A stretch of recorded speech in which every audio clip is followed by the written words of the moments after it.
Kalau itu seorang pemimpin harus punya jiwa revolusioner, dia harus memimpin bukan untuk disukai banyak orang, tetapi untuk kemajuan bangsa ini.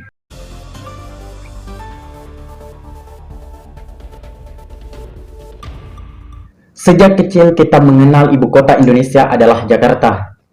Karena konsep itulah lebih dari 90% ekonomi kita berputar di Jakarta. Jakarta bukan hanya menjadi ibu kota saja, tapi juga menjadi pusat segalanya, mulai bisnis, keuangan, sampai perfilman. Semua hanya berputar di Jakarta dan kembali ke Jakarta. Semua pusat usaha perusahaan besar pun ada di Jakarta. Kota-kota lain dianggap sebagai daerah, beda sama Jakarta yang dianggap hanya sebagai kota besar satu-satunya di Indonesia. Inilah sebenarnya disebut dengan ketidakadilan. Sejak awal, pemerintah pusat kita tidak pernah membagi ruang kepada pemerintah daerah untuk benar-benar mengembangkan ekonominya berdasarkan wilayah.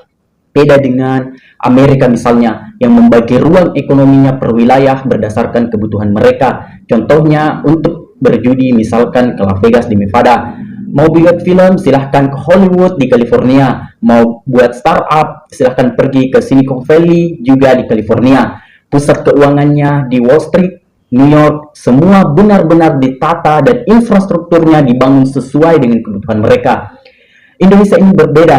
Mau startup ya di Jakarta, mau buat film di Jakarta juga, mau buat apapun pasti di Jakarta. Daerah lain hanya sebagai satelit saja, sebagai cabang, bukan sebagai pengambil keputusan apapun. Karena itulah sejak awal saya mendukung sekali ketika Jokowi punya inisiatif memindahkan ibu kota keluar dari Jakarta. Tidak penting mau di mana, tapi harus segera dipindahkan. Pindahan ibu kota memang mahal harganya, tapi dampak ekonominya itu jauh lebih besar. Bayangkan ketika ibu kota negara pindah dari Jakarta ke Kalimantan Timur, diperkirakan ada 180.000 ASN yang juga akan ikut pindah. Perpindahan begitu banyaknya manusia ke sebuah daerah baru akan meningkatkan perekonomian di sekitar wilayah tersebut. Pariwisata tumbuh, rumah makan muncul, kota-kota dibangun, dan banyak lagi yang lainnya. Biaya untuk membangun sebuah ibu kota baru itu dimasukkan sebagai modal, sebuah investasi yang pengembaliannya diperhitungkan dengan konsep multiplier effect. Jadi perpindahan sebuah ibu kota ke daerah lain bukan hanya berhubungan dengan faktor kebanggaan sebuah daerah saja, tetapi dampak terbesarnya tentu adalah ekonomi. Ada pertanyaan lagi. Apa layak kita harus keluarkan ribuan triliun rupiah untuk membangun sebuah kota baru sesudah kita rugi besar habis dihajar pandemi? Pada saat pandemi, seperti halnya banyak negara, ekonomi Indonesia memang lagi acak-acakan ekonominya. Menurut Menteri Keuangan, Indonesia rugi hampir 2.000 triliun rupiah di masa pandemi.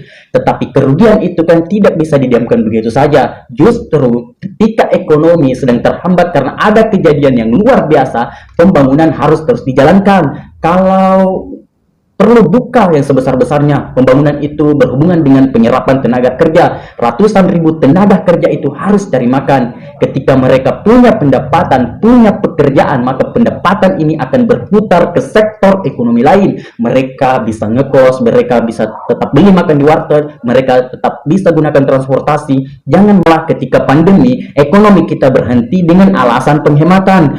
Justru harus semakin kencang digelontorkan uang negara untuk pembangunan. Ekonomi sebuah negara itu ibarat aliran darah di dalam tubuh kita yang harus mengalir terus-menerus.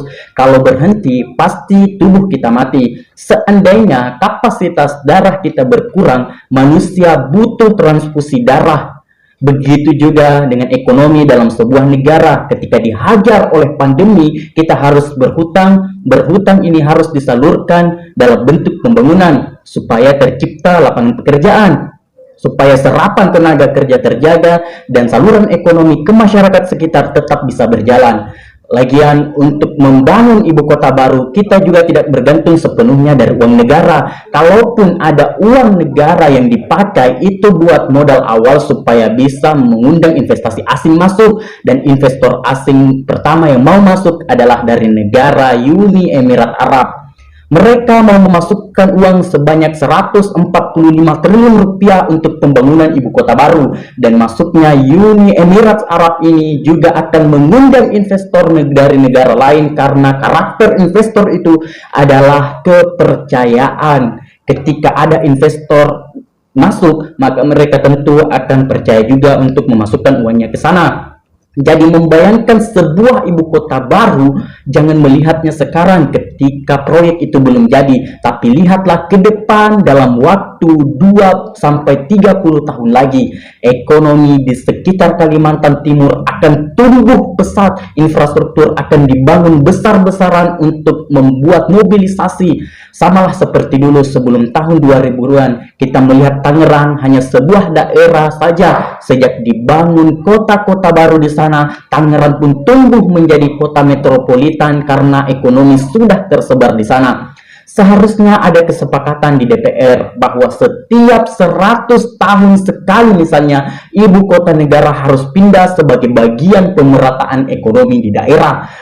Tentu negara harus menyiapkan dana cadangan yang dipakai setiap 100 tahun untuk perpindahan ibu kota. Tetapi sekali lagi ini sangat layak karena uang yang dipakai itu dimasukkan sebagai modal investasi, bukan biaya yang harus dibuang sia-sia. Jadi jangan dengarkan oposisi yang terus berusaha menghalangi ibu kota baru dengan narasi pembodohan seperti uang yang sia-sia, belum waktunya pindah, daerah baru tidak layak menjadi ibu kota. Oposisi itu selalu begitu.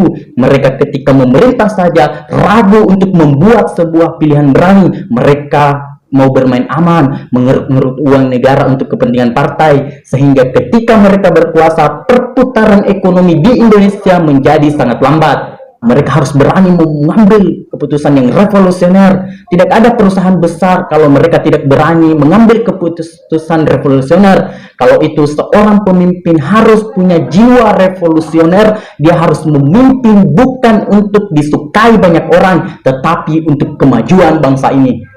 Untuk oposisi yang takut mengambil keputusan besar demi kemajuan bangsa ini, seperti memindahkan ibu kota negara, sini saya bisikkan, jangan mikirin negara, itu berat, kalian tidak akan kuat. Biarkan Jokowi saja yang memikirkan negara ini. Wallahul muwaffiq ila aqwamit thoriq. Wassalamualaikum warahmatullahi wabarakatuh.